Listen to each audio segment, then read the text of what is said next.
ಇಲ್ಲಿಯ ತನಕ KPSC ನಲ್ಲಿ ಇಷ್ಟೆಲ್ಲ ಚರ್ಚೆಗಳು ನಡೆದು ಅವ್ಯವಹಾರ ಆಗಿದೆ, ಭ್ರಷ್ಟಾಚಾರ ಆಗಿದೆ, ಅಲ್ಲೇನೋ ನಿಯಮಾವಳಿಗಳ ವ್ಯತ್ಯಾಸ ಆಗಿದೆ, ಹಿಂಗೆಲ್ಲದು ಆಗ್ಲಾದಾಗ್ಲೂ ಕೂಡ ಯಾರನ್ನೂ ಕೂಡ ಇಲ್ಲಿಯ ತನಕ ಹೊಣೆಗಾರರನ್ನ ನಾವು ಮಾಡಲೇ ಇಲ್ಲ. ಈಗ ನಾವು ಮೊನ್ನೆ ಇಲ್ಲಿ ಚರ್ಚೆ ಮಾಡಿದ ನಂತರ 2 ಸಂಗತಿಗಳು ಹೊರಬಿತ್ತು.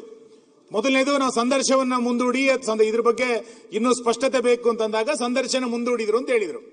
ಎರಡನೇದು, ಅದರ ಒಬ್ಬ ಅಧಿಕಾರಿ ತನ್ನ ಆಸ್ತಿಯನ್ನ ಪ್ರಕಟ ಮಾಡಿಕೊಂಡ್ರು. ಇಲ್ಲ, ಅರ್ಧ ಗಂಟೆಲೆ ಪ್ರಕಟ ಮಾಡಿಕೊಂಡ್ರು. ಅಂದ್ರೆ ಇವತ್ತು ಒಂದು ನೈತಿಕತೆ ಎಲ್ಲರಿಗೂ ಬರಬೇಕಾಗಿದೆ. ಅದರಿಂದ ಯಾರ್ಯಾರಿಗೆ ಏನೇನಾಗಿದೆಯೋ ಅನ್ನೋಂಥದ್ದು ಬಹಳ ಪ್ರಮುಖವಾಗಿರುವಂತ ಸಂಗತಿ. ನಾನು ಹಾಗಾಗಿ ಇದರ ಹೊಣೆಗಾರಿಕೆಯನ್ನು ನೀವು ಯಾರನ್ನು ಮಾಡ್ತೀರಿ ಮತ್ತು ಕಂಟ್ರೋಲರ್ ಬಗ್ಗೆ ನಾವು ಬಹಳ ಸ್ಪೆಸಿಫಿಕ್ ಆಗಿ ಹೇಳ್ತಾನೆ ಇದೀವಿ.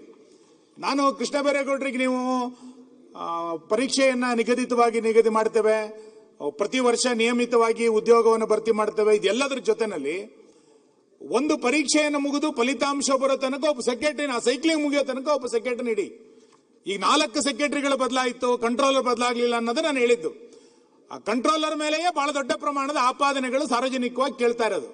ಹಾಗಾಗಿ ನಾವು ಇಷ್ಟೆಲ್ಲ ನೀವು ಸುಧಾರಣೆ ಮಾಡಬೇಕಾದ್ರೆ ಶಾಸಕರ ಅಭಿಪ್ರಾಯನ ಕೇಳಲಿಕ್ಕೆ ಒಂದು ಸಮಿತಿ ಮಾಡ್ತೇವೆ, ಒಂದು 5 ವರ್ಷದ ಒಂದು ಯಾದಿಯನ್ನು ಪ್ರಕಟ ಮಾಡ್ತೇವೆ ಮತ್ತು ನಿರ್ದಿಷ್ಟ ದಿನಾಂಕಗಳನ್ನು ಪ್ರಕಟ ಮಾಡ್ತೀವಿ. ಎಲ್ಲದರ ಜೊತೆನಲ್ಲಿ ಒಂದು ಪರೀಕ್ಷೆ ಒಂದು ಆರಂಭ ಆಗಿ ಫಲಿತಾಂಶ ಬರೋ ತನಕ ಸೆಕ್ರೆಟರಿನ ಬದಲಾಯಿಸಬೇಡಿ, ಗಟ್ಟಿ ಅದನ್ನ ಇಟ್ರೆ ಅವಾಗ ಹೊಣೆಗಾರನ ಮಾಡ್ಲಿಕ್ಕೆ ನಮಗೆ ಸುಲಭ ಆಗುತ್ತೆ.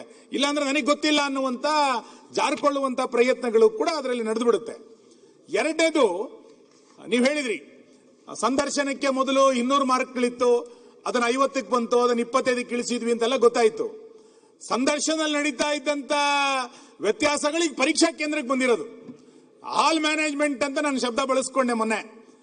ನೀವು ಒಂದೇ ಕೊಠಡಿನಲ್ಲಿ 11 ಜನ ಪಾಸ್ ಆಗಿರೋದ್ರ ಬಗ್ಗೆ ನಂದು ಭಿನ್ನಾಭಿಪ್ರಾಯ ಇಲ್ಲ. ಅದರಲ್ಲಿ ಸುರೇಶ್ ಕುಮಾರ್ ಹೇಳಿದಂತೆ ಒಂದು ಸ್ವಲ್ಪ ಚರ್ಚೆ ಮಾಡಬೇಕು. ನೀವು ಹೇಳಿದ್ರಿ CC ಕ್ಯಾಮ್ರಾಗಳನ್ನ ನೋಡಿದೀವಿ, ಆ ಥರದ್ದು ಏನೂ ಆಗಿಲ್ಲ ಅನ್ನುವಂಥದ್ದು ಇದೆ.